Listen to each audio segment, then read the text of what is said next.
Economía y sociedad. Análisis y reflexión sobre los diferentes tópicos económicos y sociales. Quédese con nosotros. Lo invitamos a participar.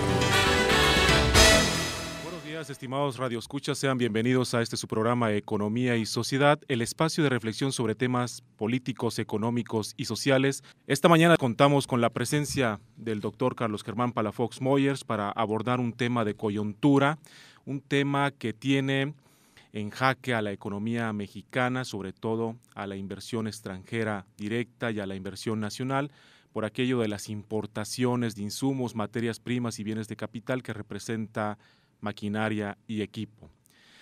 Es importante analizar la volatilidad del tipo de cambio, que es el tema que nos ocupa esta mañana. La volatilidad que se está generando dada, pues, la movilidad de la economía estadounidense en dos aspectos fundamentales: el posible incremento de la tasa de interés y el no inyectar vía estímulos monetarios por parte de la política económica, sobre todo monetaria, en Estados Unidos, no inyectar dólares. Entonces, esto lleva a que exista un problema que nos lleve a la depreciación del peso frente al dólar. Es decir, se están dando más pesos por el mismo dólar. Además de estos dos problemas que se están generando en Estados Unidos, como la falta o el retiro de estímulos monetarios por parte de Estados Unidos y el incremento de la tasa de interés o posible incremento de la tasa de interés en Estados Unidos, se suma los problemas en la Unión Europea, lo que es la desestabilización del Banco Central Europeo. Entonces, estos factores están ayudando a que se dé la volatilidad del tipo de cambio, esta depreciación del peso frente al dólar, y para ello nos acompaña también el maestro en ciencias Héctor Segura Ramos para abordar este tema. Y yo le pediría en primera instancia al doctor Palafox abordar qué está generando esta depreciación. A nivel mundial nos encontramos así como en una contradicción. Tenemos, después de la crisis del 2008, Estados Unidos diseñó una estrategia y su estrategia fue diseñar un programa de estímulos monetarios para reactivar la economía que estaba totalmente deprimida. Del 2009 al 2014, el programa de estímulos monetarios asciende casi a 4 billones de dólares. Es una barbaridad de millones de dólares que tuvo que reactivar, introducirlo en la economía para reactivar la economía de los Estados Unidos. Por otro lado, el otro gran motor hizo todo lo contrario, ¿no? Redujo su gasto público y desafortunadamente no reactivó la economía en Europa. Tenemos 7 años con un ritmo de crecimiento mediocre, por no decir más, y esas contradicciones que estamos viviendo nos va a generar problemas en todas las economías, y especialmente en primera instancia tiene que ver con el tipo de cambio.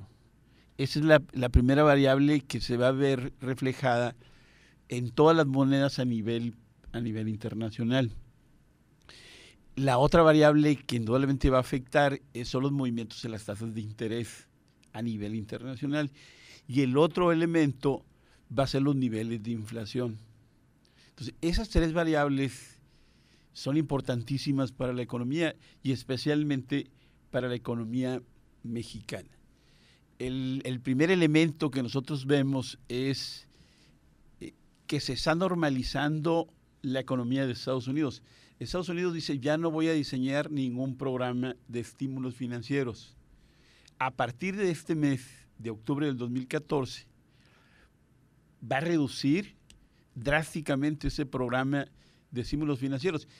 Cuando digo estímulos financieros es que Estados Unidos o la banca central introducía $85,000 millones cada mes. desde el 2009, 2010, y fue reduciendo su estímulo financiero. Hoy, la banca central de Estados Unidos, la Reserva Federal, introduce 45,000 millones. Pero nadie sabe, y eso es lo que genera incertidumbre, cuándo va a finalizar y dónde va a finalizar, cómo y cuándo. Este cómo y cuándo que todos quisiéramos saber genera incertidumbre a nivel internacional, y esa incertidumbre se va a reflejar en que todos los capitales a nivel mundial se van a refugiar en la compra de bonos de los Estados Unidos. Ahorita lo que estamos viendo, el primer impacto que estamos viendo a nivel internacional es que todos los capitales de todo el mundo van a comprar bonos a los Estados Unidos, porque la tendencia es que suba la tasa de interés. Si sube la tasa de interés, tienes mayor ganancia y tienes mayor seguridad. Entonces vamos a ver que en todas las monedas nacionales se van a devaluar. La primera variable que vamos a ver es devaluación de las monedas nacionales. En México pasamos de meses anteriores de 12.90, 12.80, al lunes se subió casi a 13.70, 13.80, aquí el maestro seguro me puede confirmar. Y los pronósticos van a ser que oscilen entre 14, 14.10, o sea, mientras dura esta volatilidad. En México, como la moneda tiene mucha liquidez, se mueve muy rápidamente, los grandes empresarios pueden canjear moneda nacional por dólares y hacer este retiro. Eso es bueno y es malo, porque, por ejemplo, en Chile, que su ritmo de crecimiento es fuerte, la devaluación llegó casi al 15%, y en Brasil casi llegó al 7%. O sea, las monedas se están devaluando más rápido en América Latina que parte de México. ¿Por qué? Porque tienen algunas fortalezas que más adelante quisiera comentar. Muy bien, muchas gracias, doctor Palafox. Maestro Héctor Segura Ramos, coordinador del programa educativo de Economía y profesor del Departamento de Economía de nuestra alma mater. ¿Qué genera esta depreciación, esta volatilidad, este nerviosismo de los mercados financieros que específicamente cae en el mercado cambiario? Hay dos versiones. Una ya la manejó el doctor Palafox, que tiene que ver con una anticipación que hacen los mercados cambiarios al alza en la tasa de interés de los Estados Unidos. Dado incluso el reporte que se da hoy, ¿no?, por parte de lo que estamos esperando este día viernes, era crucial para definir las expectativas del comportamiento de este mercado cambiario, y que era la recuperación del empleo, del empleo, y por lo tanto la disminución de la tasa de desempleo en los Estados Unidos. Se reporta que al último trimestre 5.9% es la tasa de desempleo, lo cual es positivo. Es la más baja. Es la más baja después desde del 2008. Exactamente, que estuvo por encima o casi, un poquito por encima o cercana al 10%, ¿no? El dato no lo tengo, ¿no? Pero ya casi ha caído a la mitad con respecto a ese nivel que alcanzó muy elevado. Y bueno, y eso por lo tanto tiene un impacto sobre los estímulos financieros que la Reserva Federal, con el retiro de bonos, inyectando dinero, estuvo haciendo, y que tuvo como repercusión, pues había mucho dinero, a una muy baja tasa de interés cero, pues los inversionistas de los Estados Unidos dijeron, este es el momento, Estados Unidos no da una tasa muy atractiva, es cero, este es el momento, por lo tanto, de colocar estos recursos financieros en el sistema financiero internacional. México no fue la excepción. Empezó a entrar mucho capital, muchos dólares, y eso repercutió, por lo tanto, en una caída en el precio de los mismos. Es decir, se empezó a dar una cantidad de pesos menor por ese mismo dólar. Sin embargo, siempre, cada que se da el reporte trimestral de la Reserva Federal, los mercados entran en esta especie de nerviosismo que no solamente disloca los mercados cambiarios, sino también los mercados de valores. Esta semana, en ese sentido, ha sido una semana llena de noticias en ese aspecto. Se devalúa el peso de 13 pesos, de menos de 13 pesos, está cerca ya de los 14 pesos. Cae la bolsa de valores, y en ese sentido, pues como todos los capitales buscaron refugio en tasas de interés más atractivas que estaban fuera de los Estados Unidos, en ese sentido, por lo tanto, el impacto devaluatorio y el impacto sobre el mercado de valores y sus bolsas se presenta a nivel internacional. No somos la excepción, no estamos solos en este aspecto, pero bueno, sí tenemos nuestras peculiaridades. Germán dijo un rato muy importante, Chile creciendo, el impacto devaluatorio en su moneda ha sido del 7%, más del 10%, mientras que Brasil ha sido del 7%. Sin embargo, son circunstancias muy distintas. México, en el mes de septiembre, la devaluación del peso es del 2.42%. No es tan escandalosa como en estos dos países sudamericanos, ¿verdad? Brasil 5.19, aquí traigo el dato. Exacto, Chile 7%. 13.46. Ajá. En México, Europa 7.8 y en México 2.4, como tú bien lo señalas. Ajá. Bueno, por eso les digo, son disímiles dependiendo de las características de la economía. Brasil está en un proceso de estancamiento, Europa también vive lo mismo, y ante esas circunstancias, por lo tanto, el impacto devaluatorio es mayor. Bueno, entonces, sin embargo, yo diría, esto está sucediendo. ¿Qué es lo que le da una peculiaridad a la economía mexicana? Su programa de reformas económicas. Es decir, el gobierno, incluso estos datos de lo que está aconteciendo con la cotización de la moneda extranjera en nuestro mercado, alcanzó a mediados de una semana una cotización de casi 13 pesos con 70, la rebasó de arriba de los 13 pesos con 70 centavos. El día de hoy, el dólar empieza cotizándose en los mercados intercambiarios en 13 pesos con 42 centavos. Bueno, esto es de suma importancia, puesto que el mercado avisora que a medida que las expectativas de crecimiento en el empleo de Estados Unidos se incrementen, Estados Unidos, por lo tanto, va a subir la tasa de interés, y eso va a hacer más atractivo su mercado financiero, el dólar se hace fuerte, y todos los capitales que andan en el resto de los países y sus sistemas financieros va a regresar a los Estados Unidos, ¿no? Claro. Eso, por lo tanto, va a presionar a que la devaluación de las monedas nacionales, como lo señalaba Germán, entre ellas nuestro peso, por lo tanto, esté sujeta a estos vaivenes y se incremente la cotización de los dólares en nuestro mercado. Aquí la pregunta es, ¿qué va a hacer México? Bueno, esa es la pregunta, esa es la que pero iba, bueno, lo que sigue. por allá voy. Esto es contradictorio contra los criterios generales de política económica del país. Suponían un tipo de cambio de 12.90. Están suponiendo una cotización para el año que entra de los dólares de 12 pesos con 90 centavos. Uh-huh. Pero ya hicieron el ajuste ayer mismo en la noche de 13.10 pesos. Lo que sea, sí, lo que sí está demostrando esto es que ya es difícil que el dólar el año que entra esté por debajo de los 13 pesos. Sí, de acuerdo. Pero las expectativas, es decir, el gobierno la apuesta a que la forma de contrarrestar el impacto que el incremento de las tasas de interés ante el retiro de su programa monetario va a tener los mercados internacionales, México lo va a compensar con la entrada de capitales, sobre todo de sus reformas económicas. Si es que vienen. Alentadas por la reforma en el sector energético. Esa es la expectativa, ¿no? Si en verdad esos pronósticos se cumplen, la economía crecería y sería el crecimiento el baluarte para contrarrestar las presiones sobre nuestro mercado cambiario, ¿no? Yo diría que México tiene dos piezas que jugar.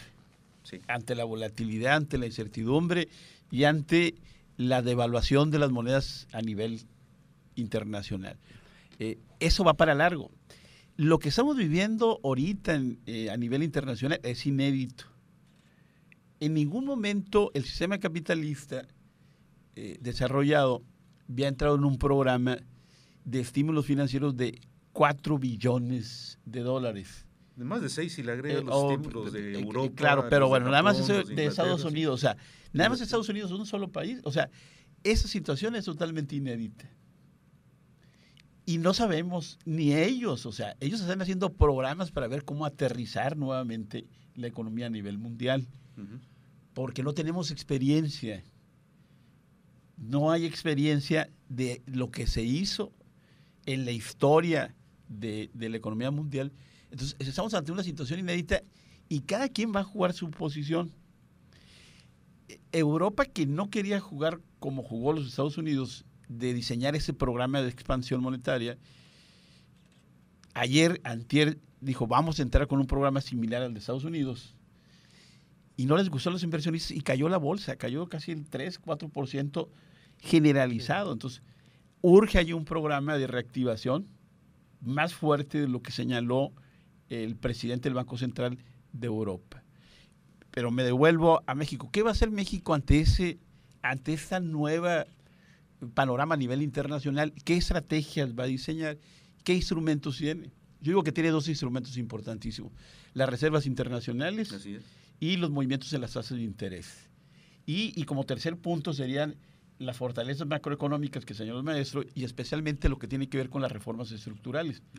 Pero ahorita tiene para jugar México dos instrumentos: las reservas internacionales, y ayer en una reunión del gobierno federal con los grandes empresarios a través de la reunión de Forbes, señaló ese director de la revista donde aparecen los multimillonarios, señaló: México, cuidado, porque si se devalúa la moneda fuertemente, y como no sabemos en el futuro que es tan incierto, y esa forma del diseño del programa es novedoso, tú tienes que cuidar mucho que no se te venga la devaluación. La devaluación está creciendo, pero además la inflación también ya le está pegando a la economía mexicana. Entonces, tienes que utilizar, y lo cual me parece muy bien, las reservas internacionales. Tus reservas internacionales son para cuidar tu moneda. Entonces, ¿qué es lo que tienen que hacer? Diseñar programas de comenzar a meter dólares a la economía. Cuando una moneda se devalúa, en el caso de México, es porque se están saliendo los dólares de la economía. A medida que salen los dólares, el tipo de cambio se vuelve más caro, necesitas más pesos para comprar un dólar. Entonces, lo que tendría que hacer el gobierno, la banca central, es inyectar dólares a la economía para poder frenar este proceso de devaluación. Ese sería el instrumento que tendría México en muy corto plazo para frenar ese proceso de devaluación. Jugar con sus reservas internacionales. Tenemos 190 mil millones de dólares. No lo usamos. Siempre es un respaldo para nuestra moneda, y creo que es justamente el momento de utilizar ese respaldo para fortalecer nuestra economía. Si se devalúa nuestra moneda, el primer impacto va a ser en salarios, empleo, en niveles de actividad y en los niveles de inflación. Por eso es importantísimo que la banca central comience a reflexionar sobre qué hacer en términos de las reservas internacionales. Y el otro instrumento es la tasa de interés.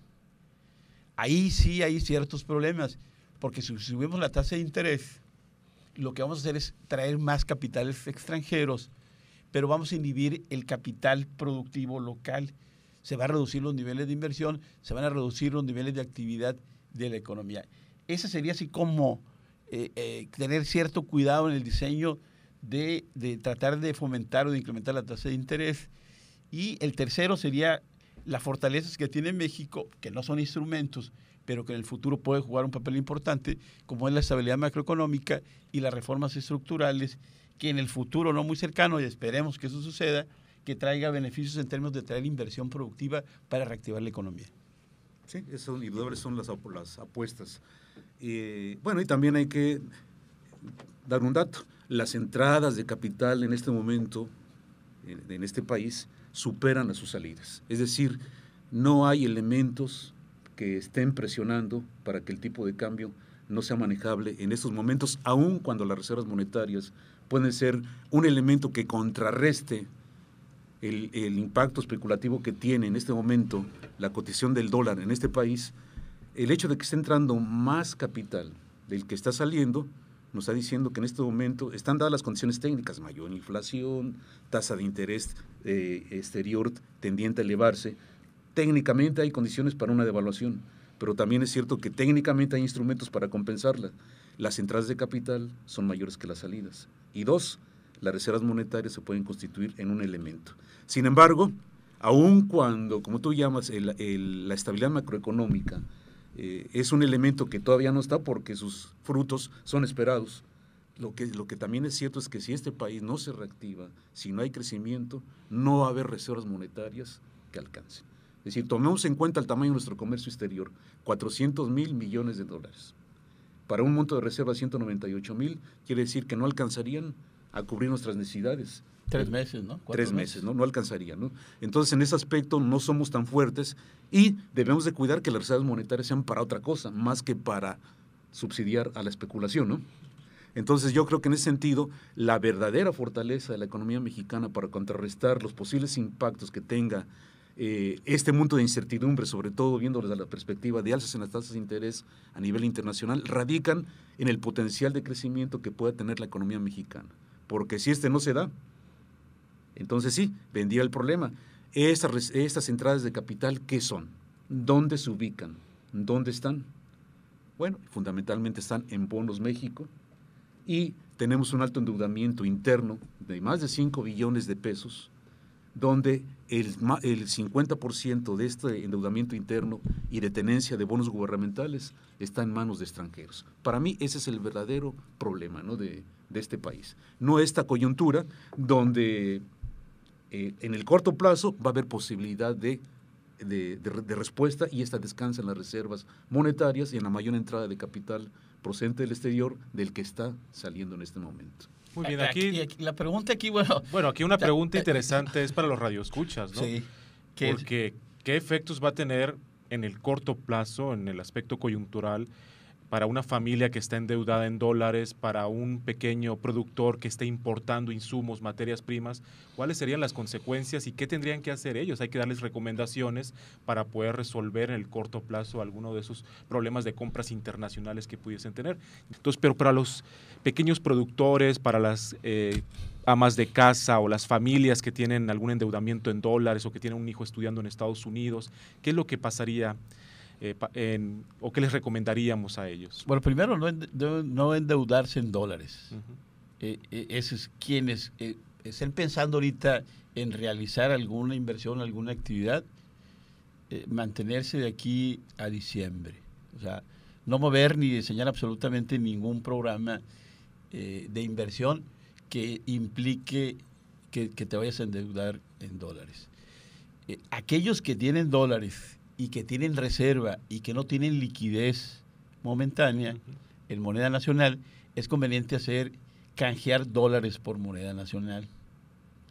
La próxima semana, o sea, que llegue a 14, que llegue el pico, porque ese es el pico que yo creo que de ahí no va a pasar. Espero no equivocarme, pero si no tienes liquidez y tienes ciertos ahorros en dólares, es conveniente en esos días hacer el cambio de obviamente de dólares a moneda nacional.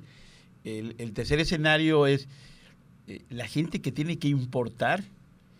Ahí sí va a ser más difícil decirle no importes tus productos porque nos va a pegar en la inflación. Entonces la tendencia es que aquellas gentes que importen productos, indudablemente que si el tipo de cambio es alto, lo van a reflejar en el precio de alguna u otra manera. No le estoy diciendo que suban los precios, pero ese va a ser parte del impacto. Eso hacen, ¿no? Pero claro, es la posibilidad muy real que suceda, ¿no? Es parte de todo eso. Lo que sí debemos de aprovechar ahorita, tratar de generar productos que demande ahorita Estados Unidos, porque Estados Unidos está creciendo, ya con los datos de los 248,000 empleos generados en septiembre. Entonces, que los mexicanos comencemos a buscar productos que se puedan vender en Estados Unidos de una manera rápida para poder captar dólares. Productos pequeños, productos chicos, pero que tengan impacto en los Estados Unidos. Maestro Héctor No hay Segura. salidas, es decir, no hay recetas. Desgraciadamente, los pequeños productores, como las familias, son presa, precisamente ellos. El impacto negativo, si alguien lo va a sufrir, son ellos. Si estoy endeudado en dólares y tengo compromisos en dólares de salida, etcétera, etcétera, cumplir colegiaturas si estoy en el extranjero o tengo hijos estudiando en el extranjero. En fin, quien tiene necesidad de dólares precisamente le pega.